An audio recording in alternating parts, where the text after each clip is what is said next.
Madame, Monsieur, chers auditeurs, bonjour. En lieu et place de l'éditorial quotidien que je vous propose chaque matin, je voudrais vous suggérer de partager avec moi le constat d'une situation alarmante et dangereuse. Depuis les événements de Kumba, on entend des cris d'indignation, même des gens qui financent l'achat des armes. Les amis du MRC Basse crient leur indignation tout en finançant l'achat des armes, se sentant libres de tout mouvement dans l'espace de l'Union européenne. La question est, que fait le gouvernement? Que fait le gouvernement? Ces gens sont en France, ils vont en Allemagne, ils se déplacent en Belgique, ils vont partout. Le gouvernement est tranquille et regarde. Pas une seule interpellation diplomatique des pays qui abritent ces gens. On a vu ces gens de la base MRC et ils sont bien identifiés avec en tête de file la nièce de Mebengo qui agit sur les réseaux sociaux sous le pseudo de Sandy de Boston et qui finance ses sorties. À elle seule, elle finance toutes les sorties de la base. Quand on sait que Sandy de Boston est donc la nièce d'Edgar Alain Mebengo, ancien ministre de la Défense, ancien délégué général à la Sûreté nationale, ancien ministre des Transports, ancien directeur du cabinet civil de la présidence de la République, aujourd'hui soupçonné derrière les barreaux pour avoir détourné massivement des fonds publics, on ne peut s'empêcher de penser que c'est l'argent détourné qui finance ces mouvements. Il semble avoir des fonds illimités. Le gouvernement regarde tout ça et reste étonnamment attentiste. Il finance l'achat des armes et quand il y a des morts, ils sont les premiers à pleurer les larmes de crocodile et à crier au massacre. Ils agressent l'ambassadeur du Cameroun en Belgique, c'était le 17 octobre dernier. Le gouvernement regarde tout ça et ne fait rien. Ils font des réunions à ciel ouvert dans ces pays européens. Le gouvernement regarde tout ça et ne bouge pas.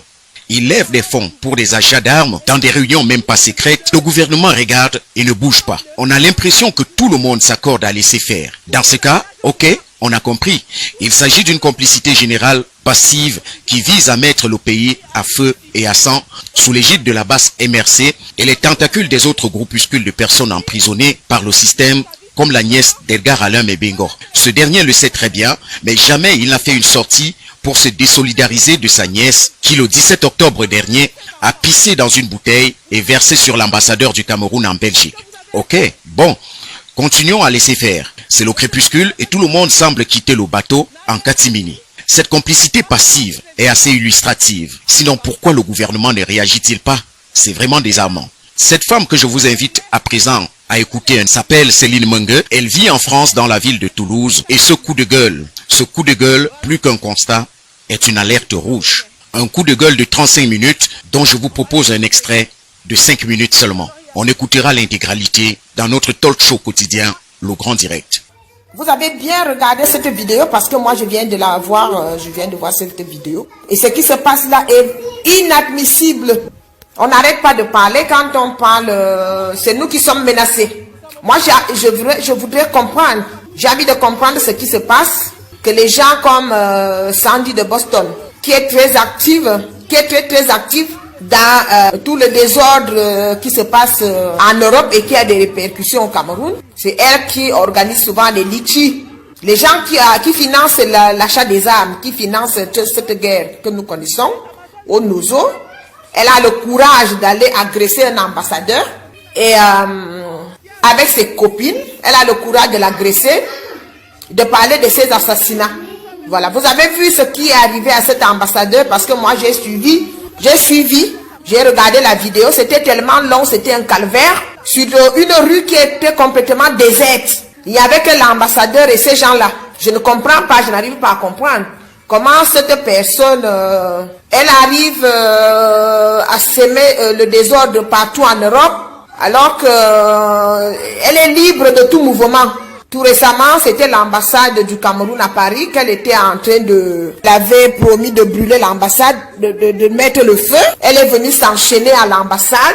Aujourd'hui, pendant que nous sommes en train de pleurer nos enfants, elle fait semblant, elle accuse l'ambassadeur alors que c'est eux qui encouragent cette guerre, cette tuerie, ces assassinats. C'est eux qui financent tout ça. Mais quand nous parlons, à personne,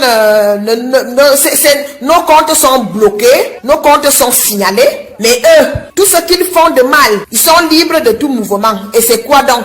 Où sont les patriotes? Les patriotes qui ont marché à Paris le 17 octobre. Je veux avoir l'ambassadeur du Cameroun à Paris.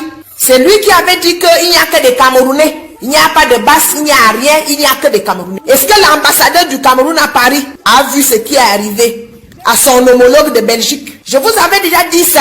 J'avais déjà dit ça ici, qu'au Cameroun, vous ne voulez pas prendre en compte ce que nous autres nous disons. Vous croyez que les autres en face, ils sont en train de rigoler. Ils ne rigolent pas. Ils ne sont pas en train de rigoler. Parce que cette femme qui est la nièce de Mbongo, vous voulez nous dire que Sandy de Boston n'a pas de famille au Cameroun?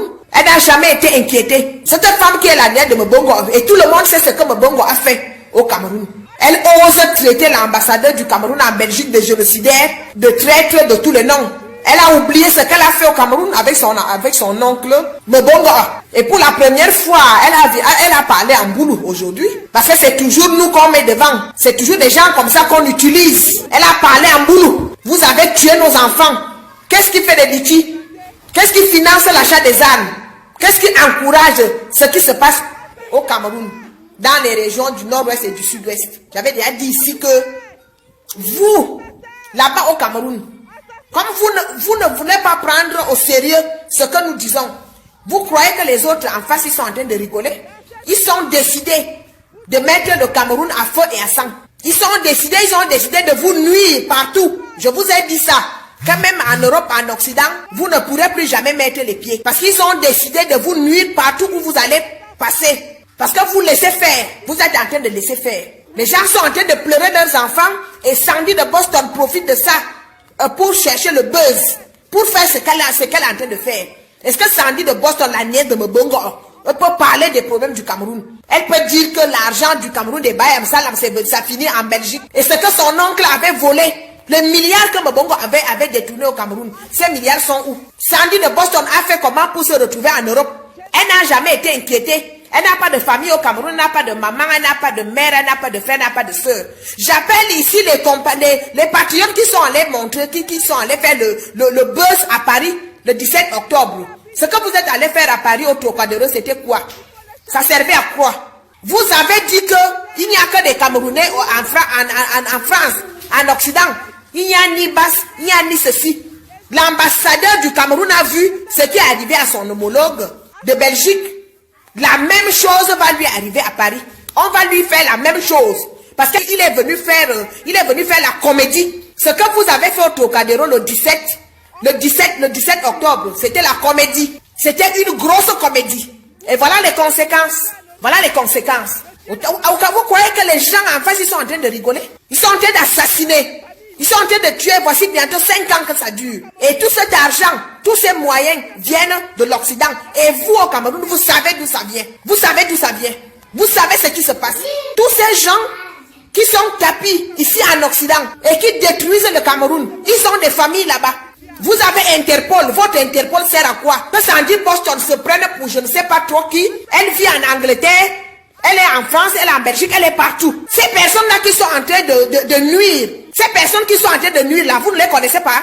Vous connaissez leurs adresses, non? Ces personnes n'ont pas de famille au Cameroun. Elles ne sont pas inquiétées. Ce n'est pas Sandy de Boston qui peut pleurer les enfants de Kumba. Ce n'est pas elle. Parce que c'est elle qui finance tout ça. C'est elle qui fait les levées de fonds. Qu'on envoie l'argent au Cameroun, ou bien qu'on appelle ça le survie Cameroun. Nous savons tous à quoi sert cet argent. Les patriotes, vous avez vu ce qu'on a fait à l'ambassadeur du Cameroun en Belgique?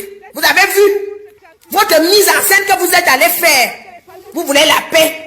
Au Cameroun, il n'y a que des Camerounais. Vous avez vu ce qu'on a fait à l'ambassadeur?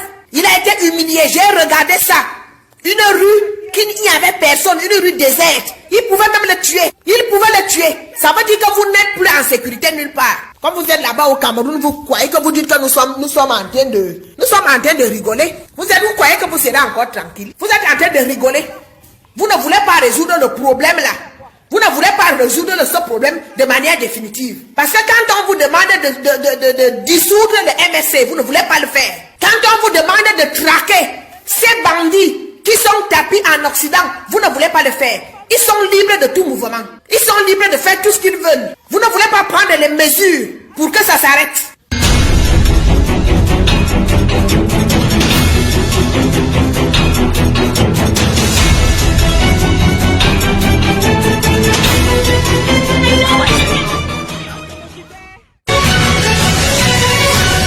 Madame, Monsieur, chers auditeurs, bonjour. En lieu et place de l'éditorial quotidien que je vous propose chaque matin,